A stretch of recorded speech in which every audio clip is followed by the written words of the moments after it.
Assalamualaikum warahmatillahi wabarakatuh. Kembali lagi di channel Peternak Skala Rumahan, teman-teman. Di video kali ini saya akan membahas cara penanganan penyakit korisa atau ngorok pada ayam petelur umbaran ya, teman-teman. Di video yang kemarin saya sudah memperlihatkan kondisi ayam yang sakit dan juga ada kondisi ayam yang sudah membaik setelah pemberian obat ya. Untuk obat yang saya gunakan pada ayam petelur umbaran saya menggunakan 3 jenis ini ya, campuran 3 jenis campuran obat. Yang pertama itu sini saya menggunakan fat strap. Ini fat strap 125 gram, tapi kemarin karena bekomnya sudah habis, biasanya 1 botol seperti ini 125 gram biasanya saya campur dengan 4 botol bekom yang 100 ml.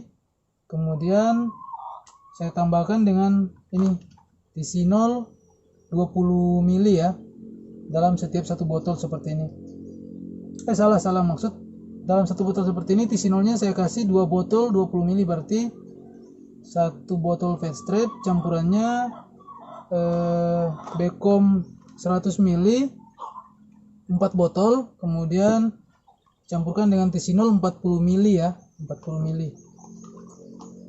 Ini untuk penggunaannya ini sangat manjur ya, alhamdulillah. Setelah disuntik dengan campuran obat seperti ini, ayamnya besok sudah ada perubahan ya, teman-teman. Tapi perlu saya ingatkan juga, untuk dosis penggunaannya itu jangan terlalu berlebihan karena nanti akan berdampak tidak baik pada kondisi ayam kita. Apalagi kita menggunakan 2 antibiotik yang dua-dua bisa dikatakan obat keras ya untuk unggas. Ini tisinol 50 ml. Ini bisa kita lihat bahan-bahannya itu untuk indikasinya untuk unggas khusus untuk CRD. Ini antibiotik juga ya. Ini antibiotik penanganan untuk CRD. Sama juga dengan fat strap, tapi fat strapnya lebih luas ya. Untuk jangkauannya itu lebih luas. Untuk unggas sendiri itu CRD sama korisa. Oke, jadi bahan ini nanti saya campur. Kemudian ini juga saya campur ya. Karena ini sudah saya kurangi. Kemarin saya campurkan dengan dua ini kemarin, makanya saya kurangi setengah, jadi ini tinggal sisanya yang kemarin. Ini saya akan campurkan lagi dan menyuntik ayam yang kemarin belum sempat saya suntik. Tapi di video ini mungkin saya tidak menampilkan proses cara menyuntik ayam yang di kandang ya, teman-teman. Jadi untuk bahan-bahannya saya ulangi lagi. Di sini ada sediakan fat strap. Biasanya itu kalau teman-teman ayamnya tidak banyak, tidak perlu membeli yang 125 gram. Di toko biasanya yang kecil itu ada yang 20 gram. Campurannya bisa dengan bekom yang 20 ml. Jadi perbandingannya 1:1 ya. Kemudian untuk tisinolnya sendiri kurang lebih untuk 20 ml 20 gram fat strap itu biasanya campurkan 5 ml itu sudah cukup ya, 5 ml cukup. Dan untuk takaran menyuntik ayam itu tergantung ukuran ayam ya, teman-teman. Kalau ayam dewasa biasanya saya menggunakan 1 ml ya. Ini Socorex alat suntik ini 1 ml, saya setting 1 ml untuk dosis yang saya gunakan. Untuk teman-teman yang tidak punya alat suntik otomatis, biasa menggunakan dispo manual ya, alat suntik manual seperti ini. Yang ini mungkin harganya kalau kita beli di apotik paling mahal nih 2000. Ini di poultry shop juga biasanya jual alat suntik seperti ini ya. Ini alat suntik manual, harganya ini 2000. Ini alat dispo yang 3 mili.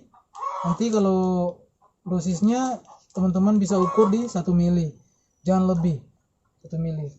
Karena ini ada campuran tisinolnya, jadi dosisnya jangan sampai berlebihan karena efeknya nanti ayamnya bisa mati, teman-teman. Oke, untuk penggunaan obat seperti ini teman-teman, ini bukan hanya sekedar untuk ayam petelur, tapi bisa untuk semua jenis ayam. Bisa namanya masih unggas, ini bisa campuran ini bisa kita gunakan ya teman-teman. Untuk ayam Bangkok, saya juga ternak ayam Bangkok, tapi kandangnya bukan di sini, kandangnya di tempat lain. Itu ternakan saya juga menggunakan obat yang sama dengan ini. Jadi untuk teman-teman yang beternak ayam adu juga, ini obat sangat recommended sekali ya teman-teman. Ini bukan promosi, tapi saya hanya berbagi sesuai dengan pengalaman saya. Ini obat ini recommended banget. Ini untuk disponya, ini alat-alat suntiknya seperti ini. Kalau teman-teman punya yang seperti ini, teman-teman bisa menggunakan alat suntik seperti ini. Tapi untuk ayam-ayam yang ayam petelur, khususnya ayam petelur tuh saya sangat menyarankan, karena ayam yang mudah stres, ini jarum suntiknya ini sengaja saya batasi dengan tali rafia ya. Teman bisa lihat ini saya batasi, jadi yang masuk di daging ayam itu hanya sebatas ini teman-teman. Ini saya pakai seperti ini karena ayam-ayam yang ada di kandang itu, ayam petelur itu sangat rentan terhadap stres. Takutnya nanti jarum yang besar bisa mempengaruhi kondisi stres ayam. Oke, jadi untuk teman-teman yang ayamnya baru sedikit, pakai ini aja. Ini harganya 2000 sekali pakai, nanti dibuang. Oke, untuk pencampurannya teman-teman, ini saya mau campurkan ini dulu. Oke, nanti videonya saya skip dulu ya teman-teman, biar prosesnya tidak terlalu panjang. Oke teman-teman, ini setelah saya buka, ini sudah saya buka ya segelnya. Ini tisinol, ini bekom yang 100 ml, yang bisa lihat ini 100 ml, bekom yang 100 ml. Jadi ini saya campurkan karena ini sudah kurang. Tadi saya jelaskan ini sudah saya kurangi, sudah saya bagi dua, makanya saya tinggal mencampurkan 200 ml bekom ya. Ini saya campurkan. Oke, langsung dimasukkan teman-teman seperti ini.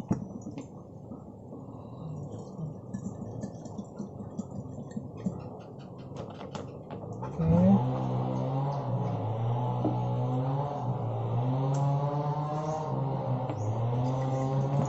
Semuanya saya masukkan di sini. Oke. Kemudian untuk tisinolnya, kalau campurannya tinggal setengah dosis, setengah botol seperti ini, saya biasanya mencampurnya itu cukup 20 ml saja ya. Untuk mengukur 20 ml, saya menggunakan dispo ya, alat suntik ini. Untuk mengukur ini kan 3 ml, jadi tinggal saya hitung 20 ml ya. Oke. Oke, jadi dihitung ya, 3,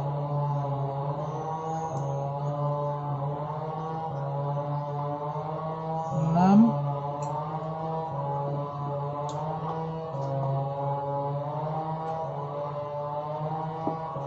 9,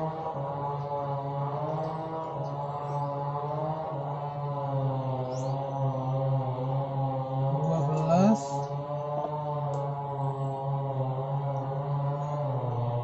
15,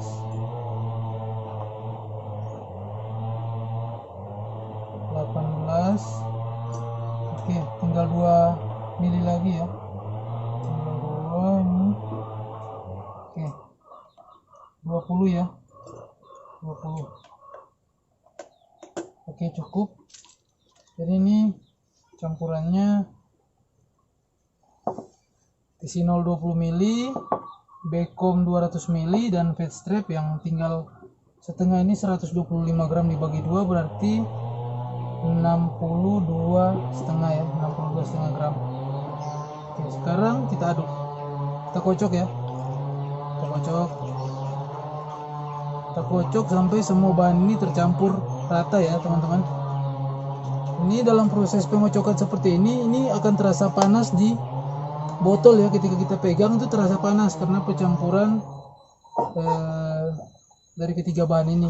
Kalau kita kocok nanti teman-teman akan merasakan panas di botol, tapi tidak apa-apa, dikocok aja terus, jangan takut meledak karena ini bukan bahan peledak ya. Ini dikocok terus sampai semuanya tercampur dengan baik. Kita kocok, kalau masih ada di situ, masih biasanya itu menggumpal seperti ini, kita kocok lagi sampai semuanya rata. Oke, dikocok terus, kocok. Oke, setelah semuanya tercampur, kita lihat dulu. Oke, kita tinggal lihat dulu ini ketika ini tercampur. Ini tinggal kita diamkan sebentar, kemudian siap untuk disuntikan ke ayam kita ya. Oke, sebelum penyuntikan ini saya berbagi juga ke teman-teman. Saran saya untuk teman-teman, jangan sembarangan memberikan antibiotik ke ayam kita. Dosisnya jangan pernah dimainkan. Kenapa? Karena setiap dosis yang kita berikan ke ayam itu nantinya akan berpengaruh pada sistem antibodi ayam ya. Kalau biasanya kita memberikan 1 mili, berikutnya juga kita berikan harus 1 mili. Jangan kita hari ini kita kasih 1 mili, kemudian ketika ayam sakit lagi kita kasih kurang atau lebih dari 1 mili. Kalau kita kasih kurang, biasanya ayam sakit itu kita pemberian antibiotiknya 1 mili, kemudian berikutnya ayam sakit lagi, ayamnya kita kasih 1/2 mili. Otomatis ayamnya tidak akan sembuh karena bakteri yang ada dalam tubuh ayam itu sudah terbiasa dengan dosis yang lumayan besar, 1 mili. Kalau kita tambahkan bikin 1,5 mili, itu dampaknya akan lain lagi. Nantinya ketika ayam sakit lagi, kemudian kita kasih 1,5 mili untuk ayamnya, ketika kita kasih 1 mili itu nanti ayamnya tidak sembuh karena bakterinya sudah kebal teman-teman ya. Jadi untuk pemberian antibiotik saya sangat sarankan untuk setiap kali pemberiannya harus stabil, harus 1 mili, 1 mili dan 1 mili, jangan berlebihan ya. Kecuali untuk ayam Bangkok itu karena ukurannya jumbo, ukurannya ayam pejantan bisa sampai 3 kilo lebih, itu biasanya saya pemberiannya langsung di 2 mili ayamnya. Tapi mungkin efeknya akan berbeda ya. Ada ayam yang fisiknya kurang kuat, ketika saya suntikan 2 mili, itu ayamnya itu langsung duduk ya, seperti lumpuh, tapi itu prosesnya tidak akan berlangsung lama. Mungkin hanya sekitaran 30 menit ayamnya sudah bisa berdiri kembali. Oke, jadi mungkin sampai di sini dulu ya teman-teman videonya. Nanti ada komentar dari teman-teman, silakan masukkan saran atau komentarnya di kolom komentar di bawah. Nanti sebisa mungkin saya akan membalas. Oke, untuk teman-teman yang baru bergabung di channel ini, jangan lupa tekan tombol subscribe-nya. Jangan lupa nyalakan juga lonceng notifikasinya biar teman-teman selalu dapat video terbaru dari peternak skala rumahan. Karena di peternak skala rumahan ini kita sama-sama belajar dalam beternak, baik itu ayam petelur ataupun ayam aduan. Untuk pemberitahuan saya ini, saya juga peternak ayam Bangkok. Mungkin di channel peternak skala rumahan kedepannya akan membagikan tips-tips untuk rawatan ayam aduan ataupun proses penanganan ayam aduan yang baru menetas, dan juga mungkin membagikan beberapa video tentang kandang dan juga koleksi ayam yang saya punya. Jadi teman-teman yang suka dengan ayam aduan, tenang-tenang saja, karena peternak skala rumahan juga beternak dan hobi dengan ayam aduan, ayam Bangkok ya, khususnya ayam Bangkok. Oke teman-teman, mungkin sampai di sini dulu videonya. Nanti berjumpa lagi di next video. Jangan lupa tetap bahagia. Sampai di sini dulu. Assalamualaikum warahmatullahi wabarakatuh. Selamat sore dan salam sukses peternak.